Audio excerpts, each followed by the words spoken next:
Olá, meus amigos e minhas amigas! Este é o podcast O Balde Pode! Aqui quem fala é o Tom, da equipe O Balde Brasil, e é uma alegria enorme estar aqui novamente. Hoje oferecemos o episódio de número 23.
O respeito que temos pela verdade de cada um e que todos devem ter para com as verdades que o mundo possui não pode parar o caminho da vida e a evolução do pensamento. E no mundo há lugar bastante para todos. O que não conseguiremos aceitar não são os diferentes pontos de vista da verdade das diferentes religiões. Tudo isso é natural, é lógico. No nosso mundo relativo, não pode existir coisa alguma senão nesta forma relativa. Nele, assim também, a verdade não pode aparecer senão dividida em seus aspectos diferentes. O que não podemos aceitar é a atitude de condenação, de exclusividade na posse da verdade e de agressividade que muitas vezes se encontra nas religiões, nos grupos doutrinários, etc. Não nos interessa tomar parte nestas rivalidades terrenas, que nada têm que ver com a pesquisa da verdade, que é o que mais procuramos realizar.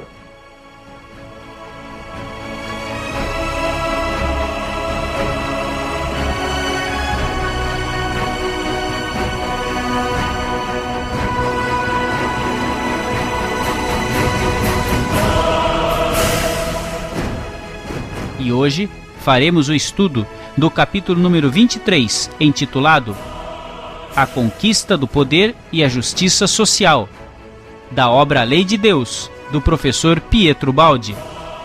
Para isso, vou chamar o meu amigo de longe, Neto, de Itaperuá, na Paraíba. Neto, como é que está o tempo aí? Frio?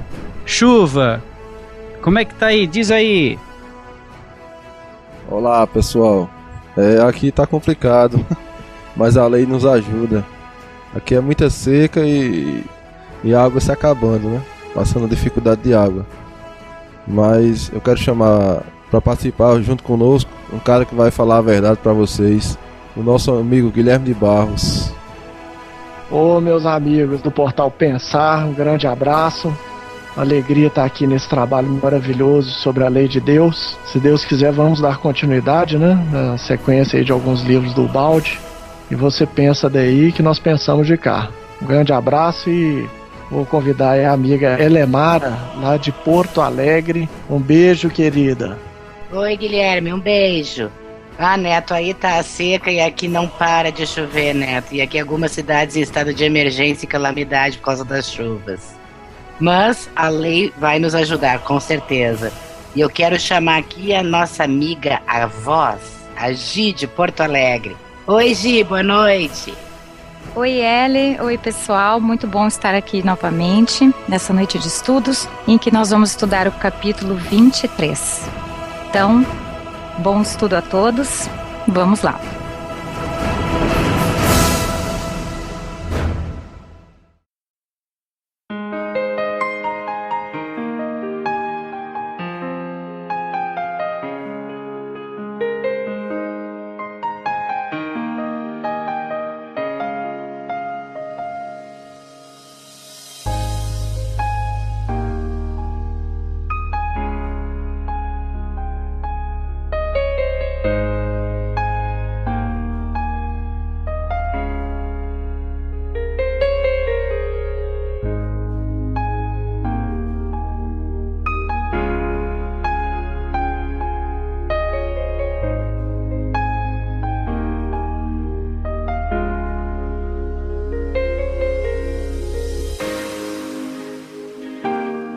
Capítulo 23. A conquista do poder e a justiça social. Antes de deixar definitivamente o assunto tratado nos precedentes capítulos, queremos acrescentar alguns conceitos que continuam desenvolvendo o tema da lei, num seu aspecto diferente, isto é, a respeito das consequências da conduta humana no terreno histórico-social da posse do poder e do uso e abuso da função de comando, problema dos mais interessantes para o mundo atual, a demonstrar-nos o alcance universal dessa mesma lei. Continuaremos usando o mesmo método dos capítulos anteriores. Quando se trata do problema da conduta humana, é fácil cair no erro comum daqueles que, pregando virtudes, em nome dos santos princípios por eles defendidos, acusam, condenam e se deixam arrastar pelo desejo de perseguir o próximo. Isso é devido, sem querer, ao natural instinto de agressividade que o homem teve de desenvolver na sua luta pela vida, porque esta é a lei do seu plano, levando cada um a esmagar os outros para subjugá-los. Esta é uma das muitas ilusões psicológicas de que já falamos, e às quais o homem muitas vezes obedece, sem suspeitar de seu papel. Ele é apenas seguidor de uma lei do seu nível evolutivo. Como não aproveitar tão bela oportunidade de desabafar o próprio instinto de agredir para dominar, tanto mais quando isto se pode fazer em nome dos mais altos ideais, cobrindo-se do manto das mais nobres finalidades? Por isso, procuramos seguir um método diferente, que não é o de condenar, colocando-nos na cátedra do juiz, método que o Evangelho desaprova quando nos diz: não julgueis.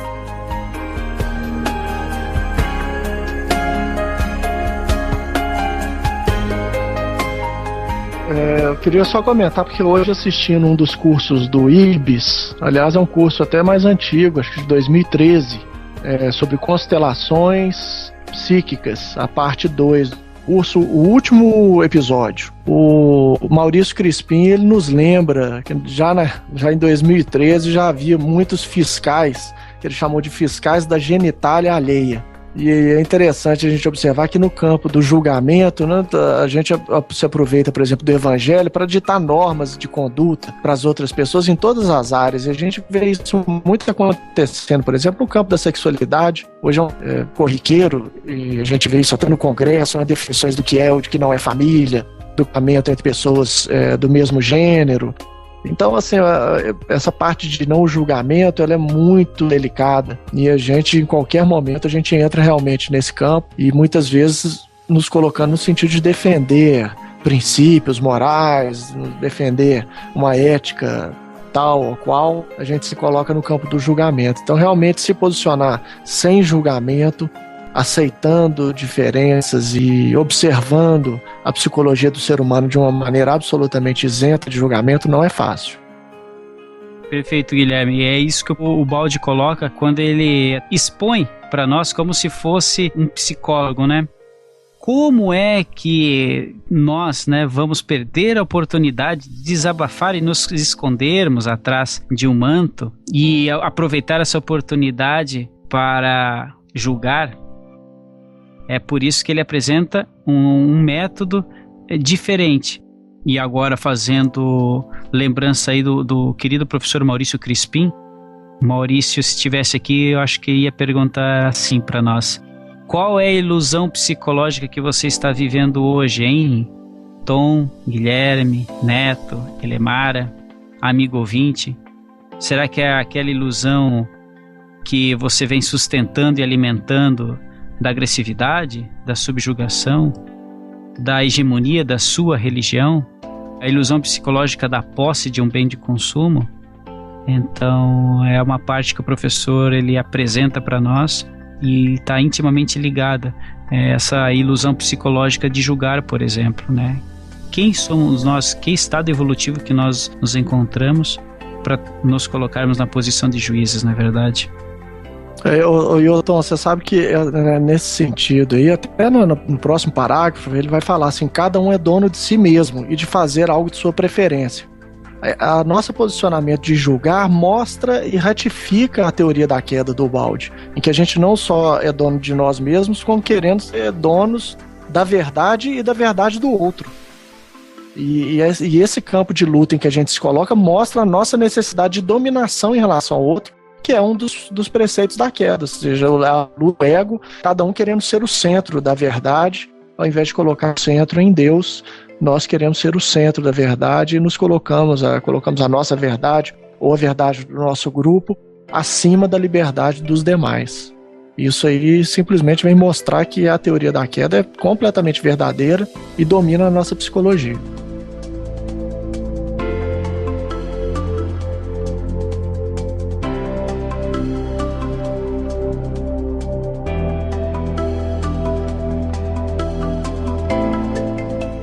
Como há pouco dizíamos, nossa tarefa não pode ser a de constranger, porque não possuímos nem poder nem autoridade alguma.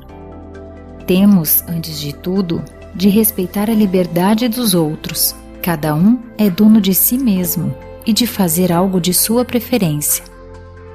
Tudo o que podemos fazer é explicar como funciona a lei de Deus e quais são, para nós todos que estamos mergulhados nela, as consequências dos nossos atos, pois é com estes que cada um automaticamente premia ou condena a si mesmo. O julgamento e execução desses atos estão contidos na lei e se realizam fatalmente, sem possibilidade de escapatórias. Por isso, não nos cabe nem sequer julgar. Tudo o que podemos fazer é expor o que temos de recolher como inevitável consequência dos nossos atos, convidando a todos a julgarem-se a si mesmos.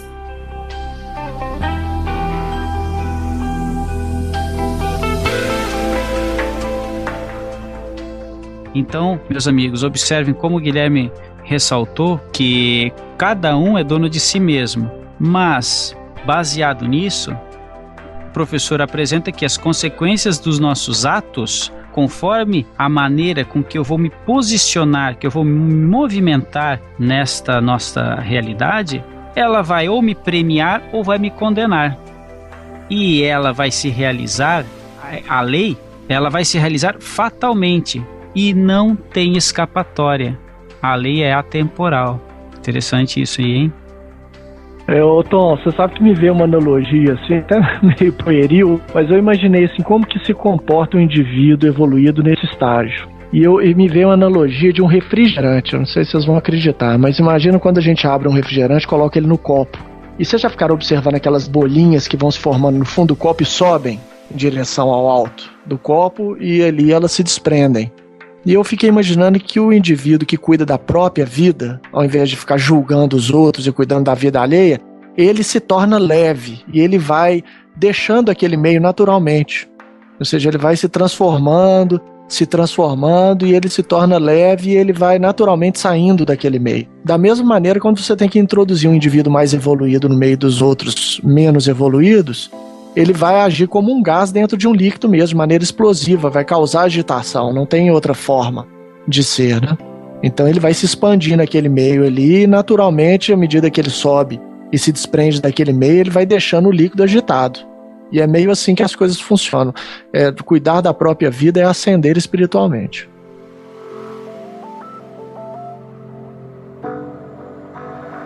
Deixa eu ver o que a Elemara tem para nos dizer. Não, então eu achei interessante isso aqui, o julgar-se a si mesmos. Isso me veio à lembrança, eu estava lendo esses tempos um site de umas teorias hindus, e os hinduístas, eles dizem assim que uma das melhores formas justamente de tu evoluir, de chegar mais próximo da perfeição de Deus, é a autoanálise, ou seja, não fazer julgamentos do próximo, mas conhecer-se a si mesmo. Isso é o grande processo que tem, justamente para te deixar de fazer julgamentos alheios, para poder ter uma evolução melhor. Na teoria hinduísta é assim que eles veem. Maravilha, maravilha. É a primeira etapa, eu sempre falo, né, também. Conhece-te a ti mesmo. Sem isso, se você não se conhecer, meu amigo, você não vai conseguir chegar a uma verdade, porque você vai estar vivendo uma ilusão psicológica. E você não vai conseguir amar o próximo, porque tu não te conhece, tu não vai saber o teu limite, tu não vai saber o momento em que você vai transformar aquilo que você chama de amor em paixão e a paixão num ódio. Então o ponto inicial é esse, você precisa se conhecer. Daí pra frente você dá os passos seguintes. E a partir do seu autoconhecimento que tu vai fazendo a tua reforma íntima, né? Que é a que tá sendo solicitada pro novo milênio. Isso aí, porque tu vai saber aonde agir, qual o ponto a ser retrabalhado. Perfeito, isso aí.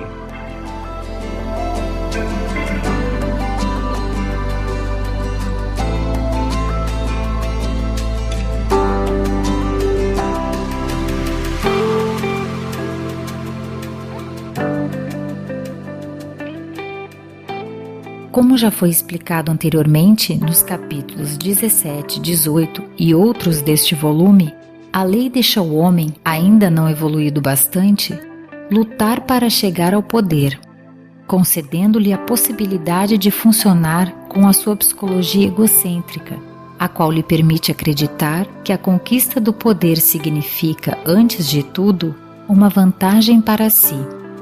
Quando o homem, vivendo nesse plano evolutivo, chega ao poder, no mais vasto sentido de forma e domínio social, é lógico e também justo, em seu nível de vida, que ele use sua posição no poder conforme sua forma mental, porque outra ele não possui, isto é, dominando e explorando para tirar proveito pessoal.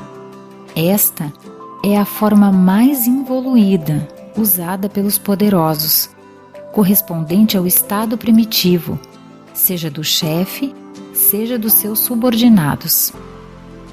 A lei permite tudo isto, porque esta é a realidade e a maneira de conceber nesse plano de evolução, plano que ele ainda não conseguiu ultrapassar. Quem alcançou a posição de chefe não a recebeu de graça, mas teve de lutar para chegar até aí, vencendo seus rivais, e teve de enfrentar perigos e fazer esforços para desenvolver sua força e inteligência. Ora, é justa e merecida sua conquista, e a vantagem pessoal usufruída por ele representa a devida retribuição de seu trabalho, a justa mercê que lhe pertence. Se não houvesse esse prêmio, ninguém nesse nível de vida faria o trabalho de conquistar o poder e de desempenhar as obrigações a ele inerentes.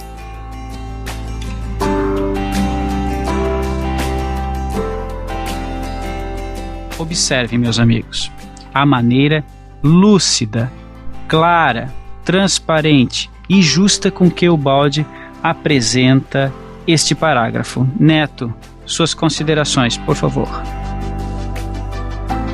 Eu achei muito interessante, né, o que o Baldi nos trouxe aí, essas considerações de que é necessário essa recompensa ainda nesse nível, né, nesse nível mental, para que o homem queira ocupar aquela posição, né, acima de todos, no poder. E ele também nos traz em outro livro, o livro é Problemas Atuais, uma frase que eu acho que completa esse pensamento, que ele fala assim, que o poder devia ser missão, mas que, no entanto, dado que a vida de hoje exige uma compensação, é natural que o homem, que se esforçou para chegar, sinta-se no direito de gozar, na posição conquistada, o fruto de seu esforço. Ele não pode então ocupar-se do bem do povo, mas só do seu bem, dado que o povo faz o mesmo com ele, e a lei de exploração é universal. Então, o que eu já havia falado em outro podcast, né, anteriormente, de que os nossos representantes, na verdade, eles são realmente nossos representantes, no sentido literal da palavra, porque nós temos a mesma forma mental de que eles têm, né, de se aproveitar da posição para sempre querer bens para si mesmo. Então, acho que o Guilherme poderia trazer aí as suas ideias sobre isso. Neto, essa colocação é perfeita mesmo. Eu fico imaginando a analogia que nós temos. À medida que nós evoluímos, naturalmente nós nos tornamos responsáveis por organismos cada vez mais complexos. A gente percebe, por exemplo, o exército de células, de órgãos que nós comandamos no nosso corpo. Se é um pai de família, ele tem a família para poder atender.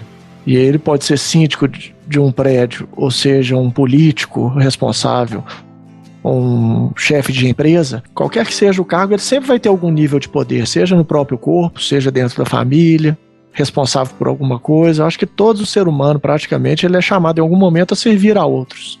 E até perceber com qual psicologia que nós servimos é importante, tendo em vista que Deus, que é aquele que tem todo o poder, é o maior servo e o mais anônimo de todos eles.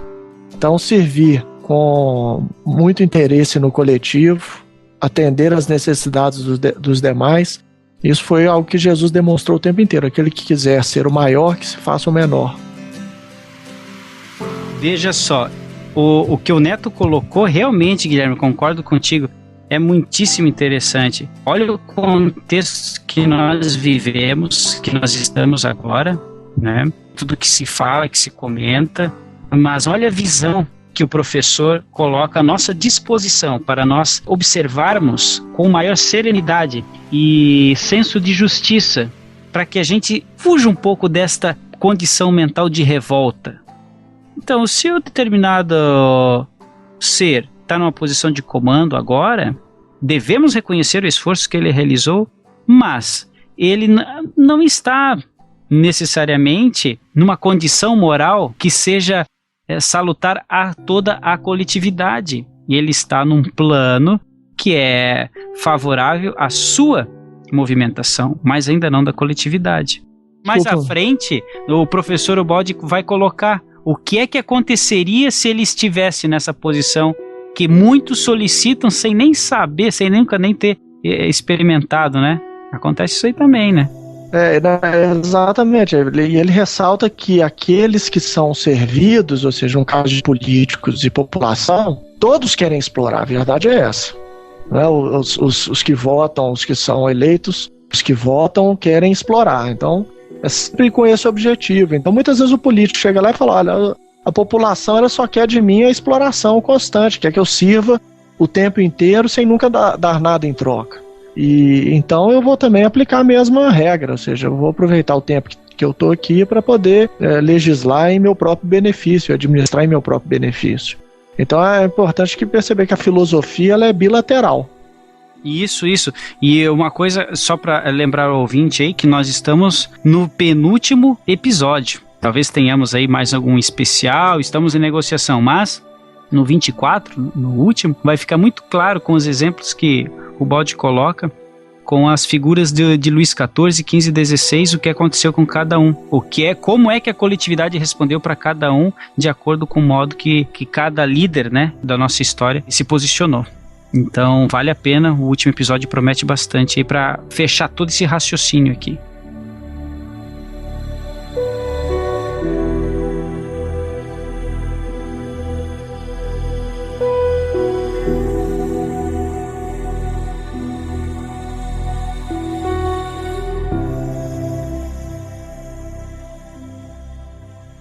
Até esse ponto, tudo está bem equilibrado em seu devido lugar. O chefe é o mais forte e mais astuto. Isto, em seu plano, lhe confere o direito de ser chefe. Direito reconhecido também pelos seus subordinados, possuidores da mesma forma mental. Mas até quando dura tudo isso? Se a posição se baseia na força e na astúcia, ela vai durar enquanto houver força e astúcia. O chefe tem de provar isso a todo momento, pois todos os que são dominados e rivais, tendo a mesma forma mental, estão prontos a agredi-lo para apoderar-se do poder. Todos estão mergulhados na mesma atmosfera de luta, e mesmo se o chefe não quisesse usar esses métodos, os subordinados o constrangeriam. São eles os primeiros a exigirem da parte do chefe esse tipo de poder. muito embora não correspondente à função de cérebro diretor de uma sociedade orgânica, a qual espontaneamente, para sua vantagem, deve reconhecer no seu chefe o cérebro cumpridor de uma função de interesse coletivo. Nos planos inferiores, quando um chefe não mostra sua força, são os próprios subordinados, antes constrangidos à obediência, que o eliminam. A toda hora ele tem de dar provas de saber dominar e ser o mais forte.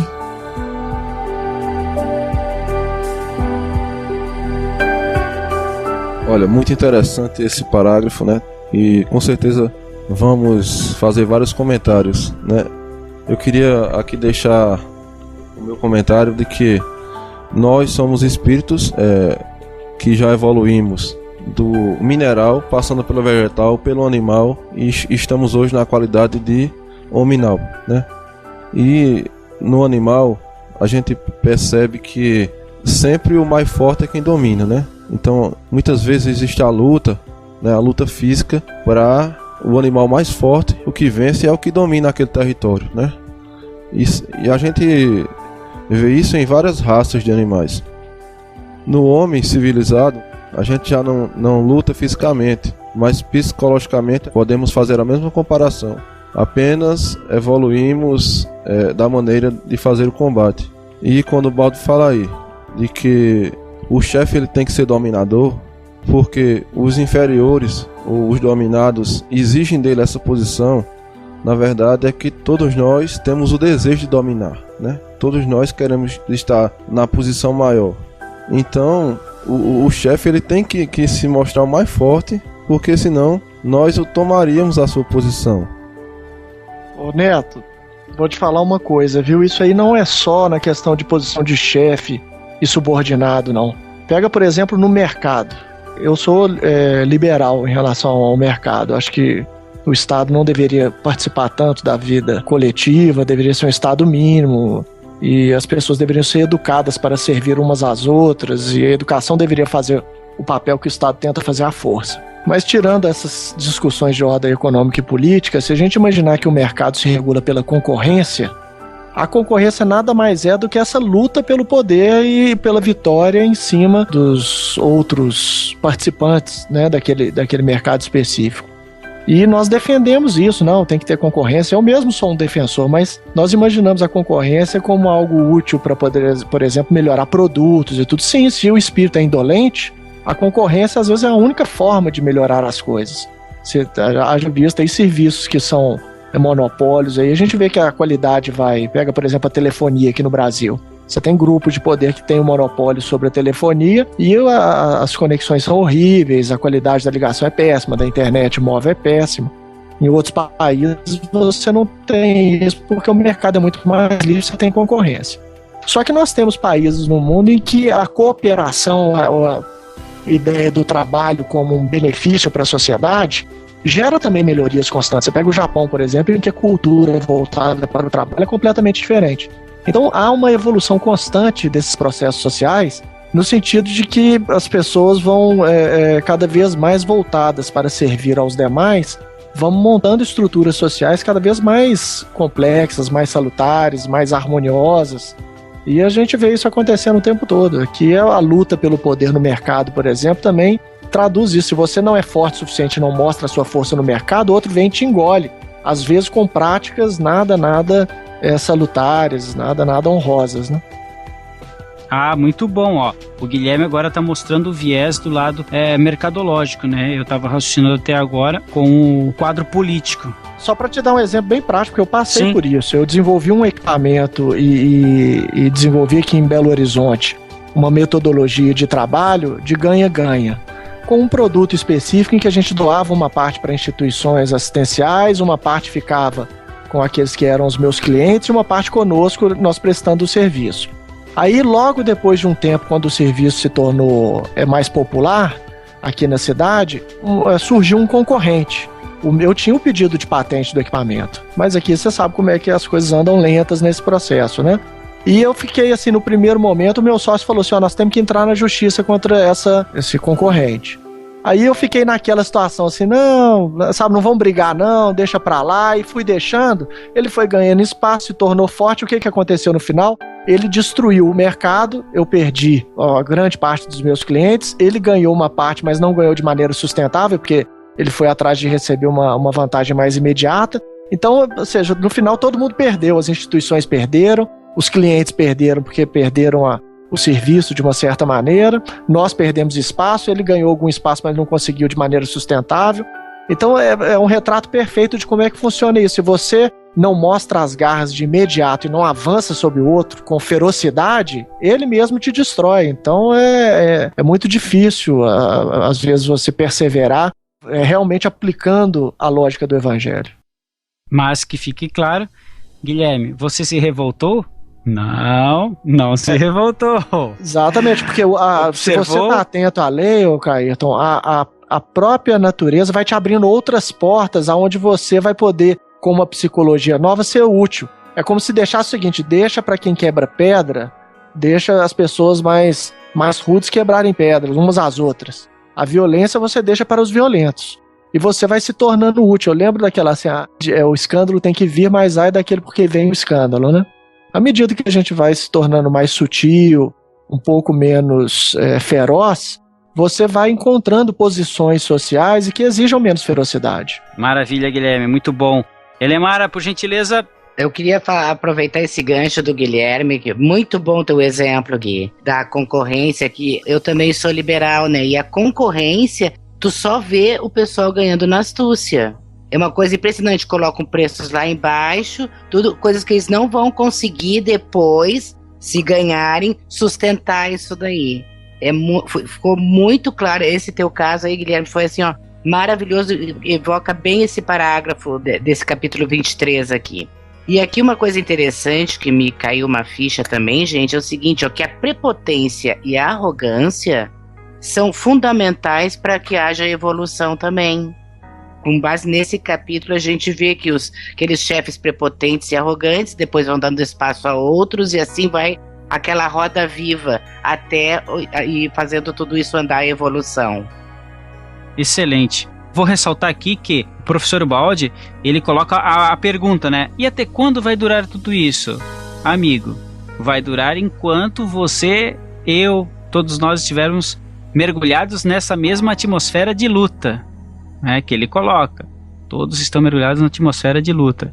E mais, daqui para frente, cada vez mais intensamente, vocês que vão ler, cada um vai daqui para frente pegar uma obra do professor Pietro Baldi e ler individualmente, depois nós estaremos aí também trocando nossas ideias, figurinhas, vai perceber que o professor vai apresentando um funcionamento de uma sociedade orgânica, na qual eu reconheço naquele que está numa posição mais nobre de liderança, a sua finalidade, a sua função, ainda que momentânea, e reconheço a minha utilidade e sou obediente à função que me está sendo encarregada.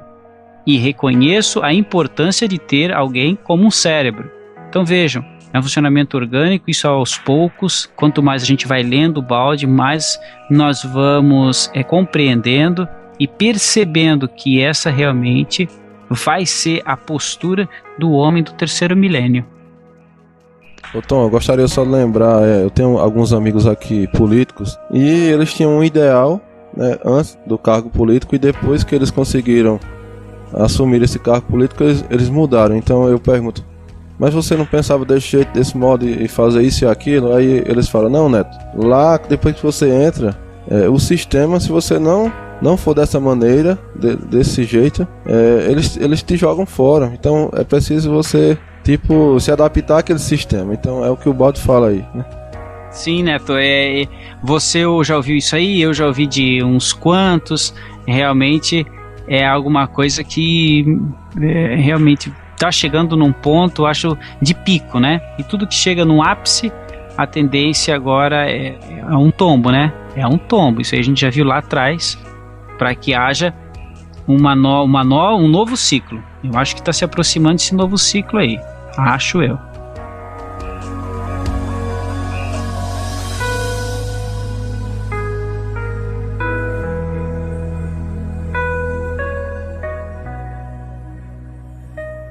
Esta é a justiça do seu mundo. Neste, um santo não pode ser chefe porque não pertence ao nível evolutivo da maioria, não possui a forma mental desta, nem usa os métodos de domínio que esta pode compreender e exige. O método da consciente e espontânea obediência não pode ser entendido e praticado no mundo onde o poder é respeitado, não porque representa uma função, mas porque é defendido somente pela força. Neste mundo, os subordinados obedecem só até quando o chefe possui força para sujeitá-los. Num tal ambiente de luta de todos contra todos, os subordinados, sejam súditos ou criados, ficam à espera de que esta força falte ao chefe. Isto, para, ao seu primeiro sinal de fraqueza, tirar-lhe o poder das mãos e apoderar-se da sua posição de domínio a fim de substituí-lo. Usam-se assim a mesma psicologia e métodos do plano de vida, repetidos por eles próprios, seja na posição de chefes, seja na de dominados.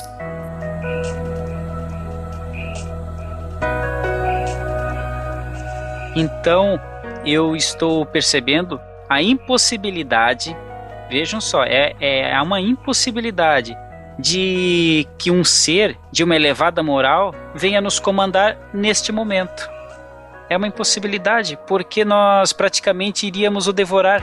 O que você acha, Neto? Com certeza, né? E um dos maiores exemplos que temos é o próprio Cristo, né? Quando veio aqui e não quis se impor da maneira como os outros poderosos se impunham à massa, né? Era um rei, era um chefe, um dos maiores chefes, mas que a terra não estava preparada para ele exercer esse reinado, né? Porque as pessoas não estão prontas para obedecer, elas não sabem respeitar, não sabem os seus deveres, né? Não sabem respeitar os deveres do próximo. Isso só é obtido e de forma ainda imperfeita na nossa sociedade por causa das leis que nos obrigam a ser dessa forma. Porque se não fossem as leis, nós viveríamos em um verdadeiro caos. E Emmanuel nos traz uma historinha, né, do que seria se Jesus tivesse recorrido à proteção de César, né? Se ele tivesse sido um político como muitos queriam, se ele tivesse sido um rei, se colocado na posição de um imperador como queria. Aí Emmanuel coloca: possivelmente alguns patrícios simpáticos à nova doutrina se encarregariam da obtenção do alto favor. Legiões de soldados viriam garantir o Messias e os amigos do Evangelho alinhar-se-iam à força da espada, não mais de ouvidos espontâneos, mas com a atenção absorvida na postura oficial. Pedro e João, Tiago e Felipe adotariam certas normas de vestir, e o próprio Cristo, naturalmente, não poderia ensinar a verdade do céu, sem prévia audiência das autoridades convencionalistas da terra. Provavelmente o mestre teria vencido exteriormente todos os adversários e dominaria o próprio Sinédrio. Então Emmanuel deixa bem claro que se Jesus quisesse dominar exteriormente, ele teria feito. Mas essa não é a postura do santo, e o Baldi nos deixa bem claro aí porque é que o santo não pode ser, por enquanto, né, não pode exercer esse cargo de chefe, né, da sociedade. Muito bom, Neto. E eu vou dizer uma coisa para você. Vou passar a bola aqui para Elemara, mas a minha opinião é que isso vale para hoje, hein? Você deu um belo exemplo do Cristo, né? Há 2000 anos atrás, cerca de 2000 anos. Mas só olhar para o lado aí que eu acho que não seria muito diferente não, hein? O que você acha, Elemara? Pois é, Tom, eu acho também assim, ó, mas tem uma exceção que eu vou citar, ver se vocês concordam comigo, que é o Papa Francisco, que atualmente está sendo uma exceção como chefe da Igreja Católica, tanto seus pronunciamentos quanto suas opiniões. Não sei o que vocês acham. Eu acho, Elemara, que como Papa Francisco, nós temos o nosso insigne codificador, professor Rivaio Allan Kardec, Né? Não, São os missionários, foi um líder também, foi um líder. Nos dias de hoje. Sim, ele eu diria pra ti, ele é um missionário que tá vindo aí pra dar uma nova nota, né? Tá tocando uma nova nota. Sim, mas ele é um chefe, né, Tom? Mas não tem um poder econômico, ele não tem um poder de transformar. Ele não tem nenhum líder econômico mercantilista, ele não tem essa potencialidade. Entendeu? Tudo bem, mas eu acho que essa figura de chefe não é, acho que só com questões econômicas. A conduta dele, né? Ele é um exemplo. Ele é um ser que poderia viver numa pujança material, né? Como historicamente os papas viveram, né? Praticamente todos, acho que todos. E ele dá amostras, e agora a internet favorece isso aí muito, né? Tá toda hora na vitrine, em que é uma pessoa muito simples, né, muito humilde, né, vai comprar os seus óculos e troca as suas lentes, permanece com a moldura, não sei, armação. Então são exemplos, né, ele está dando exemplos franciscanos, né, como o nosso professor Ubaldi também demonstrou, mas ainda não é o líder do terceiro milênio, ainda não é, ele é um modelo que ainda não vem com essa autonomia, tá? Ok. Tem um outro trechinho aqui que o Ubaldi fala desse poder aí, né, e fala dessa monarquia, né, que o poder do Papa é uma monarquia, né, ele foi escolhido, né, e exerce o seu poder até a sua morte. No caso aqui, o que a gente está retratando mais é o quadro político, né, do que as pessoas elegem aquele candidato. Com certeza, se o Papa fosse candidato à presidência do Brasil, alguma coisa assim, não seria a mesma coisa, né. Maravilha, Neto. Agora o raciocínio se fecha. Lembrei de umas páginas que eu li de um livro e era ou de André Luiz ou Emmanuel, tá? Que ele narra o seguinte: no futuro, olha só, os líderes serão eleitos da seguinte forma: a sociedade, a comunidade, ou seja, esse organismo, vai reconhecer o campo energético desse líder e a sua nobreza espiritual. Nós vamos conseguir ver agora, vai me dizer que isso não é possível. Segunda vista, a dupla vista, essa dupla vista desenvolvida numa grande coletividade, nós vamos olhar o líder falando, nós vamos reconhecer, e isso a gente tem inúmeros exemplos na obra de André Luiz, onde a gente reconhece pelo campo energético, até em alguns momentos, né, são entidades que ofuscam as nossas vistas, e nós vamos reconhecer, sem necessidade de grandes falas. Vamos olhar, reconhecer e ver nele um líder. Então, observe que realmente é impossível, agora fecha aqui, ó, o que a gente acabou de ver. Seria impossível nós conseguirmos hoje, com o nosso campo vibracional, ver, enxergar este líder como um Papa, como um Francisco, como a Elemara colocou, e colocá-lo como um líder mundial, digamos assim, porque eu acho até que as coisas caminham para esse ponto aí. Então, na verdade, a aristocracia, né, que é de Aristóteles, ele pregava que quem deveria comandar, né, quem deveria ser o chefe, o maior na sociedade, seria os melhores homens, né, os que tivessem mais condições morais, qualidades morais e boa conduta. Seria os melhores homens que deveriam tomar esse cargo na sociedade. Me lembrou o sistema de aristocracia mesmo, mas aí eu acho que o Tom se refere a uma aristocracia espiritual. Exatamente, Guilherme, é uma aristocracia, é uma ascendência espiritual. Isso nós vimos lá em capítulos anteriores, que nós estamos desenvolvendo as partes do nosso corpo, e em que nós vamos reconhecer esta ascendência espiritual. Só para deixar claro aqui que a aristocracia hoje em dia ela é tida como uma forma de governo que é exercida por nobres ou pessoas de confiança do monarca ou do regente.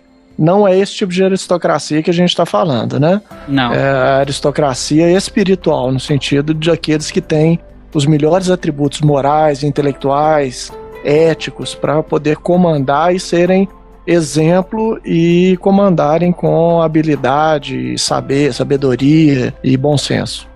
O Ubaldi ele fala isso no capítulo 96, 97 da Grande Síntese, né? Ele compara assim os vários sistemas que após a queda de Roma, né, surgiu o feudalismo, que era um poder assim de várias famílias tinham poder.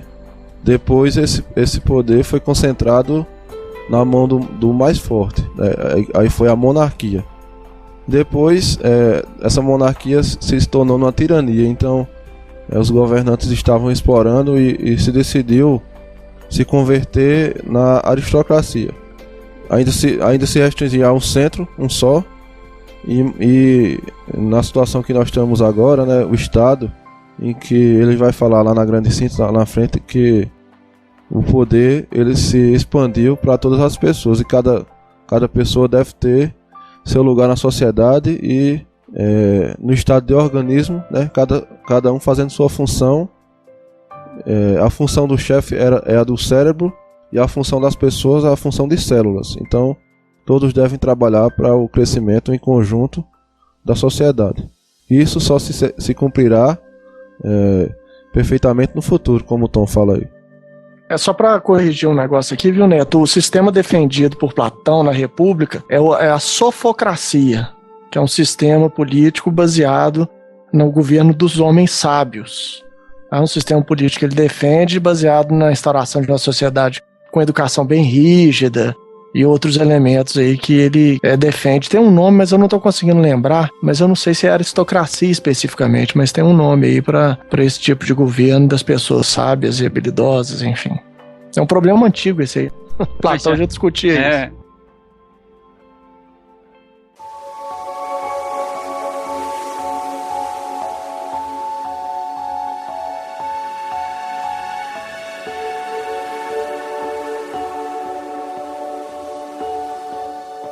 Esta é a realidade que se encontra na prática através de todas as teorias. A primeira função do poder é a de demonstrar-se poderoso. Os homens chegarão assim a governar em nome de Deus, intitulando-se representantes dele, por direito divino, porque Deus é o mais poderoso. Repetimos a pergunta: mas até quando irá durar tudo isso? Temos visto quais são os alicerces sobre os quais se baseia essa posição de domínio. De fato, tratando-se de um plano inferior de vida, quem nele vive não pode deixar de ficar sujeito às ilusões que lhe são relativas. A ilusão consiste no fato de que esse tipo de homem não conhece o jogo que está jogando. Ele acredita que a vitória seja unicamente para sua vantagem. A vitória, porém, é uma miragem sem duração, útil apenas porque o impulsiona à experiência, e assim ele avança no caminho da evolução. A lei movimenta essas alavancas para abalar o indivíduo, porque somente a estas ele responde. E acontece que o homem, para conquistar e manter sua posição de comando, para desempenhar compromissos que essa posição impõe, tem de fazer esforços na luta, tem de pôr em ação suas qualidades para adestrar cada dia mais sua inteligência.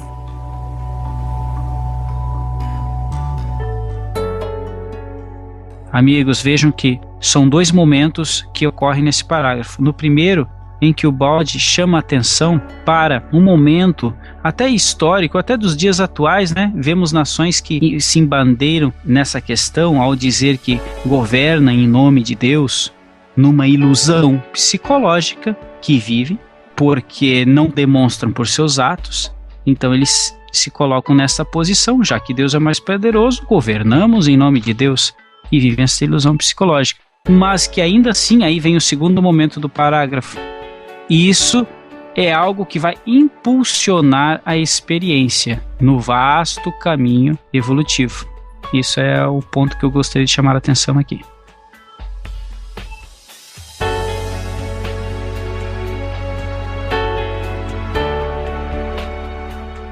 Como se vê, o jogo real das leis da vida é diferente do que aparece por fora. Em substância, esta é a realidade. A evolução quer ascender de um degrau para o outro. Quando o ser atingir determinado nível evolutivo, deve elevar-se ao seguinte. Como acontece isto?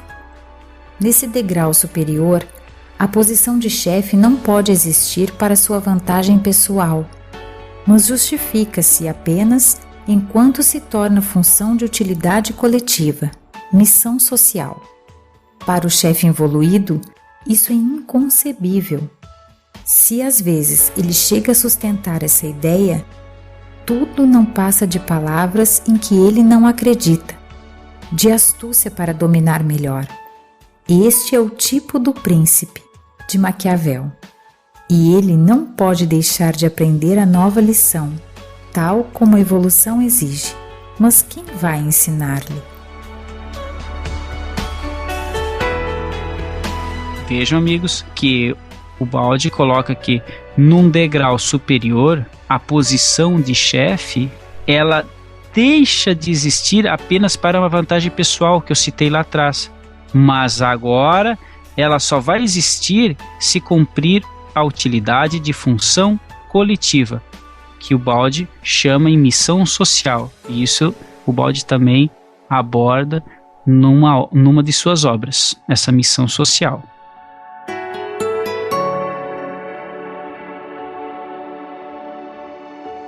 Temos visto como a lei não se manifesta diretamente.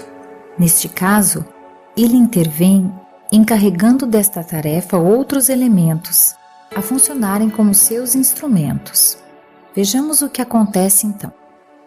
O chefe domina os seus subordinados, sujeitos à sua vontade.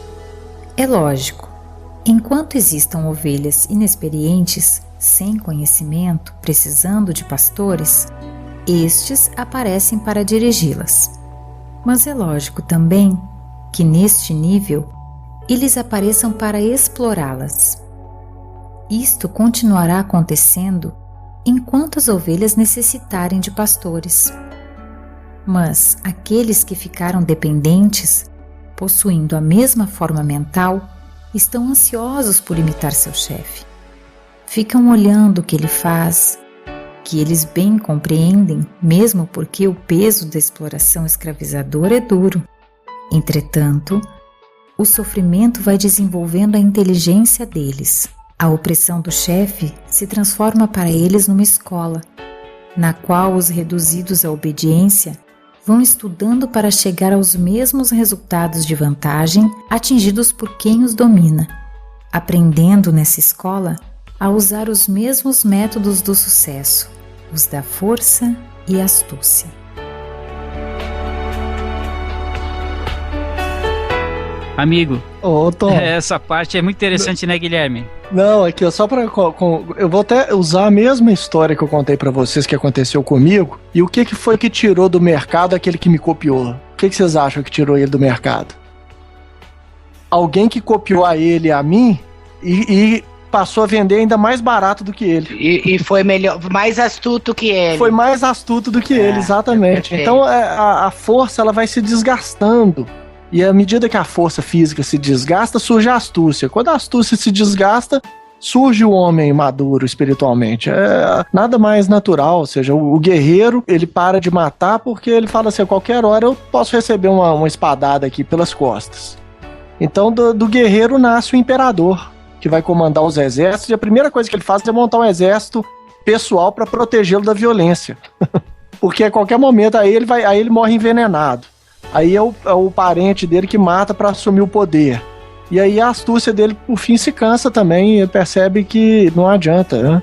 Então uma energia psíquica leva a outra. A gente conversou sobre isso num dos episódios, né? Os chamados Varnas, que são aquelas características psicológicas.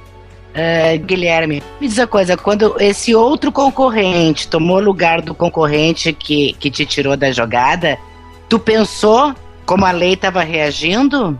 A gente observa, é natural. Na verdade, é impressionante porque eu já vi isso com muita antecedência. Quando esse rapaz entrou no mercado, eu falei, ele está entrando com uma postura que a única coisa que ele vai conseguir vai ser destruir o nosso negócio e ele não vai conseguir erguer um negócio estável para ele. Ou seja, por alguns segundos, quando ele perdeu o negócio, que o outro foi mais astuto que ele tu pensou lembrou... Lembra do capítulo aquele, gente, do perdão? Que o Bald fala, que não existe, gente, por algum segundo que seja, a gente lembra da mágoa, Sim, é bem lembrado. Sim, tem um capítulo. Nós gravamos em que trabalhamos bem essa ideia aí. E você sabe o interessante, é que na época eu precisava de parceiros para poder expandir o negócio. Eu não tinha interesse de trabalhar somente com isso. De tomar conta disso. Eu queria outros parceiros para expandirem, mas ele não viu a oportunidade. Ele conseguiu destruir algo que poderia ter sido num campo de cooperação muito mais proveitoso para ele. E é exatamente assim que funciona em todas as áreas da nossa vida. Com a nossa cupidez, nós destruímos as oportunidades, não só materiais, mas espirituais na nossa vida, por excesso de autocentrismo, né? de egocentrismo. Sensacional. Isso aí. Aqui, Jesus falou sobre isso, hein? Quando ele falou, olha, aquele que pouco tem, lhe será tirado. A quem muito tem, lhe será acrescentado. Ou seja, o indivíduo excessivamente astuto, e que luta para conservar suas coisas, até o pouco que ele tem, ele vai perder no processo de luta e de astúcia constante. Por outro lado, aquele que doa tudo, ao que ele tem ainda será acrescentado por uma vibração que vai se somar à vibração dele, né? Por uma generosidade que vai atrair mais generosidade para sua própria vida. Ótimo, Guilherme. Bem lembrado essa parte que Jesus lançou, uma das leis. O mestre falou, tá falado, é uma lei.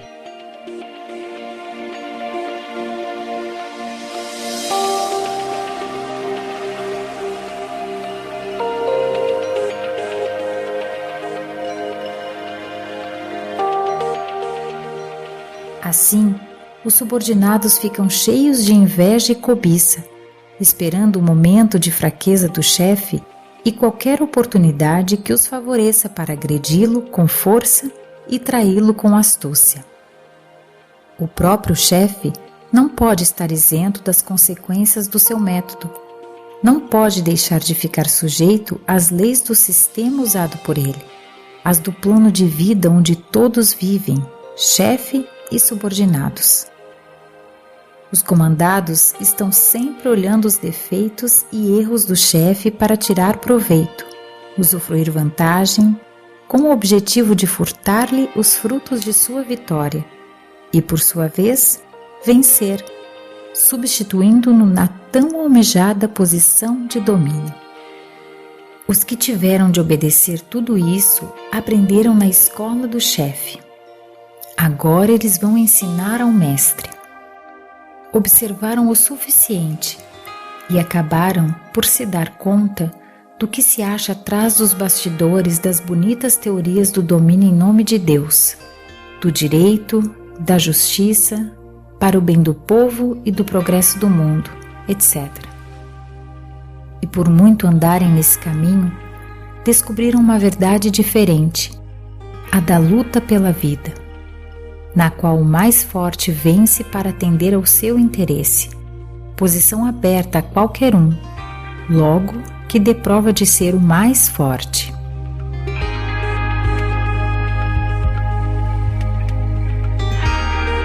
Eu queria só deixar aqui uma dica para o ouvinte, né? Porque às vezes a gente não compreende esse capítulo como o Ubaldo tenta nos expor. Justamente porque o Ubaldo está acima de nós, né? Está numa evolução espiritual que ele vê as coisas de cima. Então ele vê com facilidade. E o meu método tudo que ele está falando aí nesse capítulo, eu consigo ver assim no reino animal.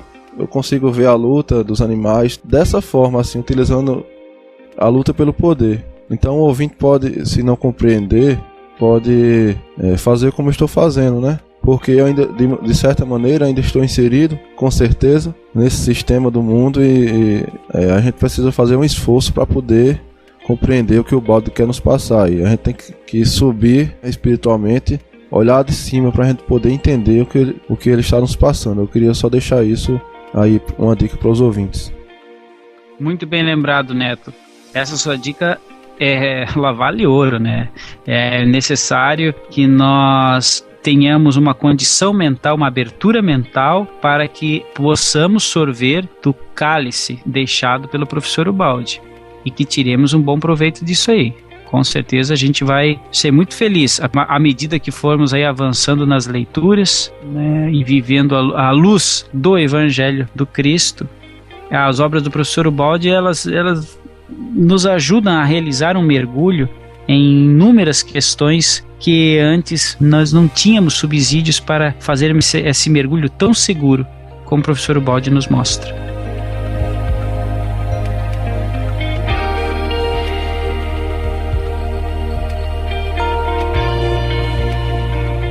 Quando a maioria chega a desenvolver sua inteligência até esse ponto, então caem as barreiras do mito, da fé cega, do medo do desconhecido, da ignorância com que os chefes procuram acalmar a natural rebeldia do homem. Aparece então, nua e crua, a realidade biológica, a das duras leis da vida. E quando os povos chegam a perceber que os chefes têm direitos porque souberam conquistá-los com força e astúcia, então esses povos compreendem também, pela mesma lei, que não poderão ter direito se não souberem conquistá-los com o mesmo método. E assim, se inicia, através de um amadurecimento natural, o lento pressionar da reação, até estourar na revolta, onde os rebeldes imitam o método de seus chefes, método que os conduziu à vitória.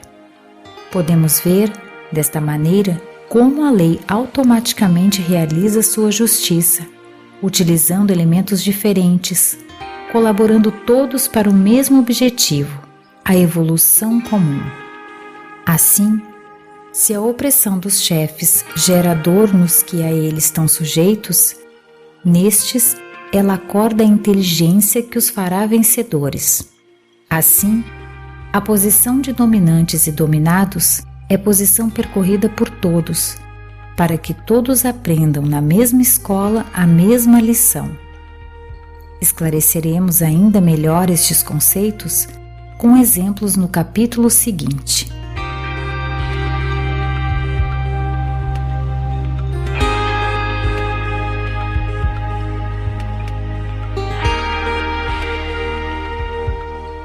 Eu quero deixar aqui uma poesia, eu nunca fiz isso aqui, eu vou ler uma poesia do Gregório de Matos, que fala da parte e do todo. Isso aí parece mais um trava-língua, mas é divertida, viu? Depois vocês vão ter que ouvir com calma ou procurar na internet pela poesia chamada Ao Braço do Mesmo Menino Jesus Quando Apareceu, de Gregório de Matos.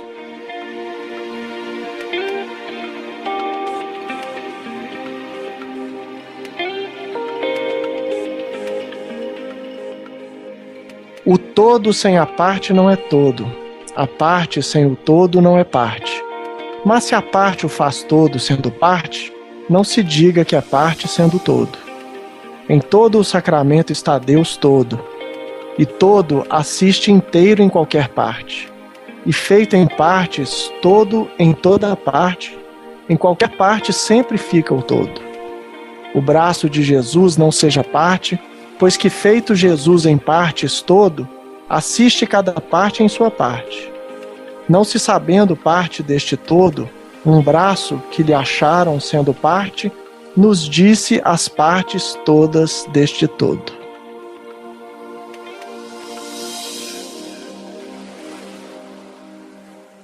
Maravilha, Guilherme, muito bom.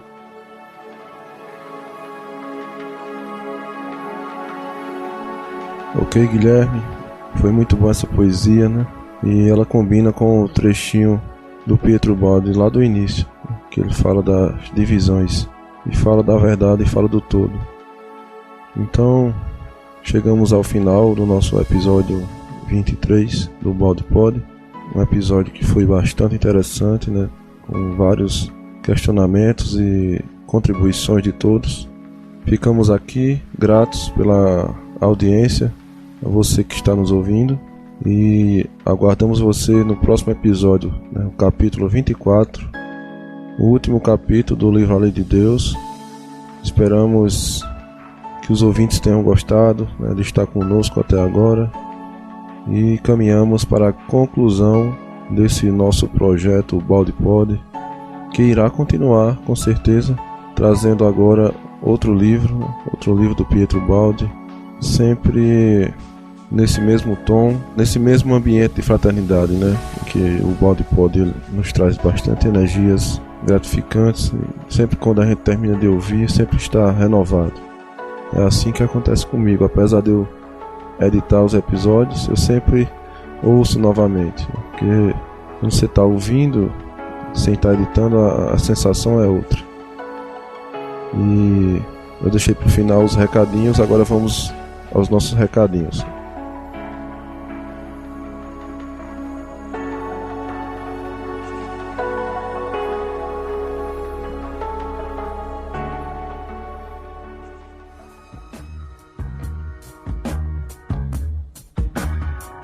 Nos nossos recadinhos de hoje, eu quero convidar aqui o nosso amigo Guilherme de Barros, o Rafael e o Luiz para falar um pouco, né, sobre a impressão que acharam do 21º Congresso Pietro Baldi, realizado lá em Niterói, onde estávamos quase todos presentes, o pessoal do Portal Pensar. Foi gratificante, né? Fala aí, Guilherme, o que é que você achou do congresso aí? Olha, eu vou falar com vocês que eu achei o congresso muito bom lá de Niterói. Rafael, Luiz e toda a equipe estão de parabéns. Foi muito gostoso ser recebido por todos lá e sobretudo, conhecer vocês aí do Portal Pensar também, né, Neto? A gente não se conhecia pessoalmente. A Lemar eu conheci uma ou 2 semanas antes lá em Porto Alegre, mas foi bom rever. Enfim, foi uma oportunidade de todos estarmos juntos. A gente sentiu muita falta eu achei, do Clairton e da Gia, né? Infelizmente eles não puderam estar conosco porque estão lá em Tefé.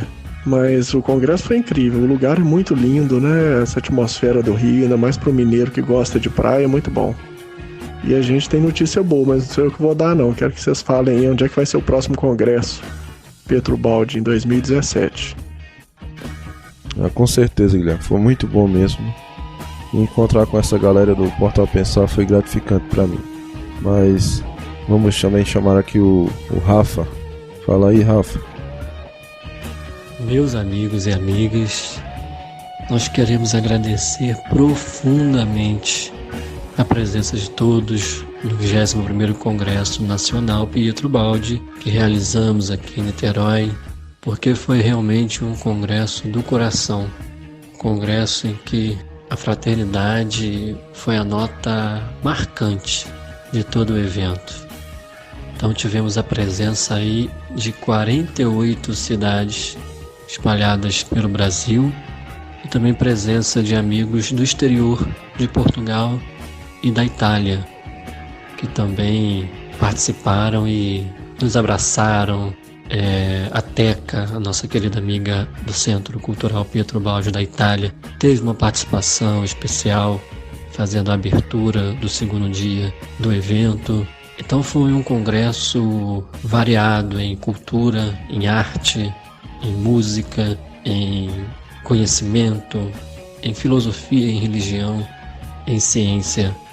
Foi um congresso realmente muito marcante para toda a comissão organizadora. Temos muitas histórias ali que mudaram a vida de muitas pessoas que participaram da produção desse congresso. Enfim, receber todos aqui na cidade de Niterói nos encheu de alegria. As trocas que fizemos de telefones, né, as palestras que marcamos, os grupos de estudos que vamos participar, as pessoas que virão participar dos nossos grupos de estudos aqui em Niterói, foi uma interação incrível e está sendo. Praticamente todos os dias nós estamos conversando com os amigos novos que conhecemos durante o congresso e muita coisa boa tem surgido. É impressionante como que aumentou o nosso contato com estudiosos antigos e novos estudiosos de Pietro Baldi que querem se juntar, se agregar conforme um organismo realmente deve ser. E a nossa grande alegria também foi anunciar o 22º Congresso.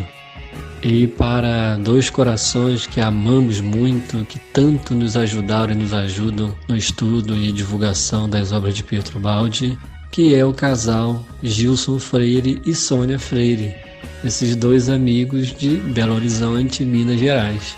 Então a gente repete aqui o anúncio que o 22º Congresso Nacional Pietro Baldi será no final de semana do dia 18 de agosto de 2017, em Belo Horizonte, Minas Gerais.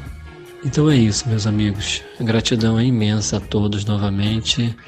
E eu queria chamar agora o meu grande amigo e parceiro que realizou junto comigo o 21º Congresso, o Luiz Felipe, aqui de Niterói, para dar também a sua impressão sobre esse final de semana maravilhoso que passamos aqui.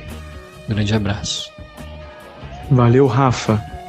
Queridos amigos e amigas, a proposta desde o início desse 21º Congresso Pietro Baldi foi ser o congresso do coração, o congresso de fortes emoções, onde através de palestras, vivência, arte, música, nós tentaríamos de alguma maneira sensibilizar o coração de todos os presentes, e parece que a nossa meta foi atingida através dos feedbacks, dos comentários, das amizades e tudo mais que nos foram apresentados após a realização do evento.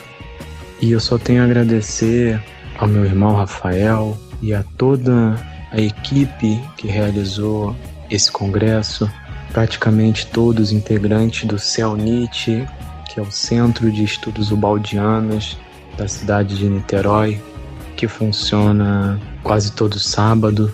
Então foi um imenso prazer poder contar com essa equipe que a gente já vem estudando há tanto tempo junto, contar com outros colaboradores, alguns deles que conhecemos bem próximo ao evento, o Daniel, a Renata, e que com ajuda, com auxílio, acabaram se tornando grandes amigos.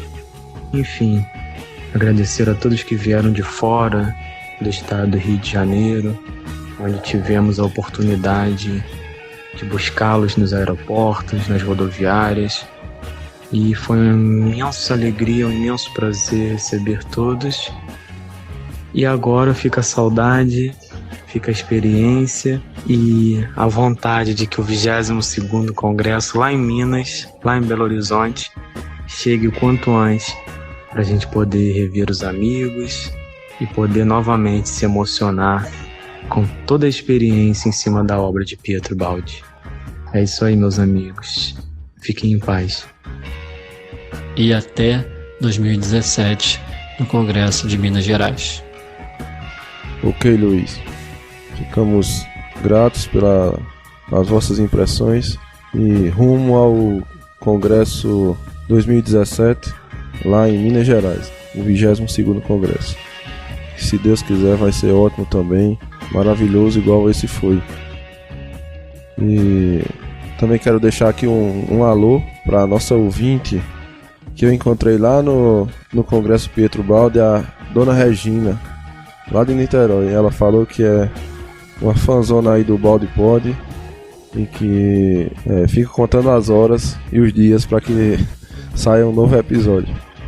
Então receba aí o nosso alô do Portal Pensar, e foi muito bom lhe abraçar e lhe conhecer, viu? Assim como também todos os outros participantes aí do congresso em que eu pude conhecer. Não dá para falar o nome de todo mundo aqui, senão vai ser mais uns 10 minutos de leitura. Mas sempre que puder eu vou estar lembrando aí de vocês, toda a equipe aí dos Servidores de Jesus, todos os expositores e toda a galera que participou do congresso, né? Um grande abraço a todos. E ficamos aqui esse episódio. Caminhamos agora para o Baldi Pod 24.